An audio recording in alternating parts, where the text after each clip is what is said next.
আমার পরিবারের সকল বন্ধুদেরকে শুভ দোল পূর্ণিমার অনেক অনেক শুভেচ্ছা জানিয়ে আজকে নতুন একটা ভিডিও শুরু করছি।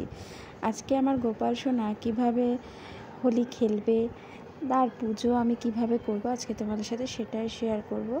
তো গোপাল সোনার এবছর প্রথম আমার বাড়িতে দোল খেলবে, তাই একটু বিশেষভাবে গোপালের পুজো করব। তো বন্ধুরা দেখো, সবার প্রথম গোপালকে একটা থালার মধ্যে বসিয়ে নিয়েছি, তারপরে একটু ফুলের পাপড়ি প্রথমে গোপালের গায়ে দিয়ে দিয়েছি, তারপরে একে একে সমস্ত রকমের আবির দিয়ে দিলাম। আর তারপরে এবার আমি ছোট্ট একটা পিচকারি দিয়ে আমার গোপাল এর সাথে আমি হোলি খেলছি। আমার গোপাল অনেক ছোট, তো তার জন্য ছোট্ট দেখে পিচকারি এবং পিচকারির রং গোলার জন্য ছোট্ট একটা বালতিও আনা হয়েছে। তো ভীষণ সুন্দর, আমার তো ভীষণ পছন্দ হয়েছে পিচকারিটা। তোমরা অবশ্যই কমেন্ট করে জানিও তোমাদের কেমন লাগলো পিচকারিটা আমার গোপুসোনা। আর এই পিচকারিটা আমার গোপুসোনা যেহেতু ছোট্ট, পিচকারিটাও ছোট্ট, আর গোপুসোনাকে রং দিতে বেশ ভালো লাগছিল। তো এখানে গোপুসোনার সমস্ত রঙের সরঞ্জাম সব কিছু রয়েছে, আর আমিও গোপুসোনাকে ইচ্ছা মতন করে রং মাখিয়ে পুরো ভূত বানিয়ে দিচ্ছি। দেখো, গোপাল সোনার সাথে ভীষণ আনন্দ করে রং খেলছি। আর গোপাল সোনার এই প্রথম বছর আমার বাড়িতে রং খেলা। তো আমি কোনো নিয়ম জানি না বন্ধুরা, তো আমি আমার মন থেকেই এইভাবে করে আমার গোপাল সোনার সাথে রং খেললাম। আমার গোপাল অনেকটাই ছোট, তাই ছোট ছোট পিচকারি দিয়েই আমার গোপালকে রং মাখিয়ে পুরো ভূত করে দিয়েছি। আর ভীষণ আনন্দ করে গোপালের সাথে প্রথম বছর রং খেললাম, আর ভীষণ ভালো লাগলো। আর গোপালকে দেখো পুরো ভূত বানিয়ে দিয়েছি, রং দিয়ে আবির দিয়ে পুরো ভূত হয়ে গেছে আমার ছোট্ট নাড়ু গোপাল। এবার গোপালকে ভালো করে পরিষ্কার করে স্নান করাবো।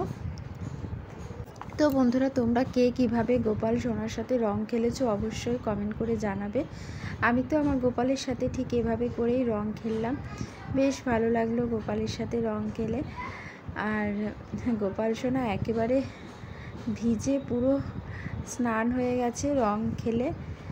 তো আমার রাধারানী রাধা মাধবের চরণে সবার প্রথম একটু আবির দিয়েছিলাম, এখন একটু পিচকারি দিয়ে রং আমি রাধারানী রাধা মাধবকে দিয়ে দিচ্ছি, আর একটু আবিরও দিয়ে দিচ্ছি রাধারানী রাধা মাধবকে। এরপর রাধারানী রাধা মাধবকে স্নান অভিষেক করিয়ে নেব।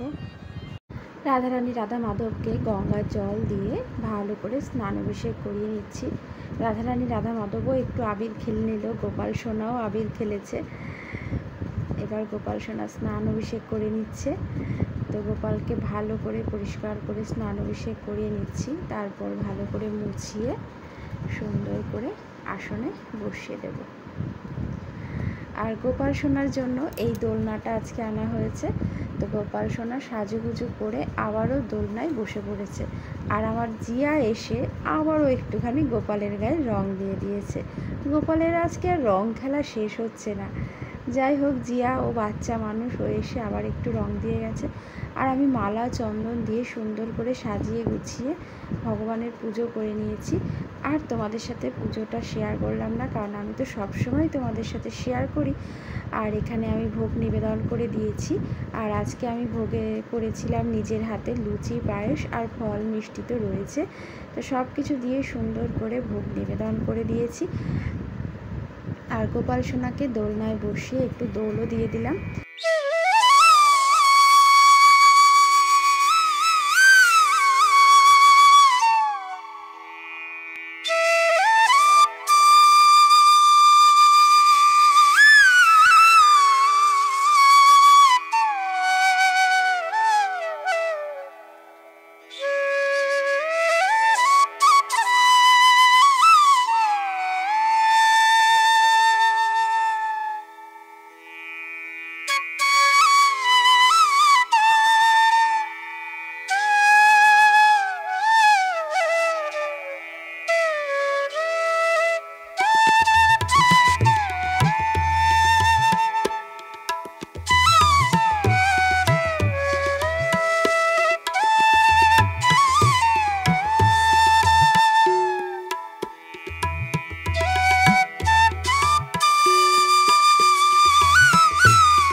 বন্ধুরা, গোপালের আরতি করে নিয়েছি।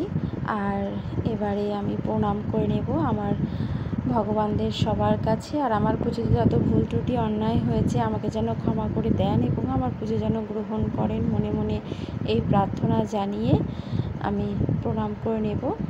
আর সমস্ত ঠাকুরকেই স্নান অভিষেক করিয়ে বসানোর পরে আবার আমার জিয়া এসে সমস্ত ঠাকুরকে রং মাখিয়ে দিয়েছে। তো যাই হোক, আজকে রঙের দিন, সবাই রং মাখাচ্ছে, তো যে যার সময় অনুযায়ী। তো যাই হোক, আর আজকের পুজোটা তোমাদের কেমন লাগলো অবশ্যই কমেন্ট করে জানিও। সেভাবে শেয়ার করতে পারলাম না, যতটুকু পারলাম শেয়ার করলাম। ভালো লাগলে লাইক কমেন্ট করো। আর সবাইকে দোলের অনেক অনেক শুভেচ্ছা। বড়রা আমার প্রণাম গ্রহণ করো এবং ছোটরা আমার আদর ভালোবাসা নিয়েও। সবাই ভালো থেকো, সবাইকে টাটা।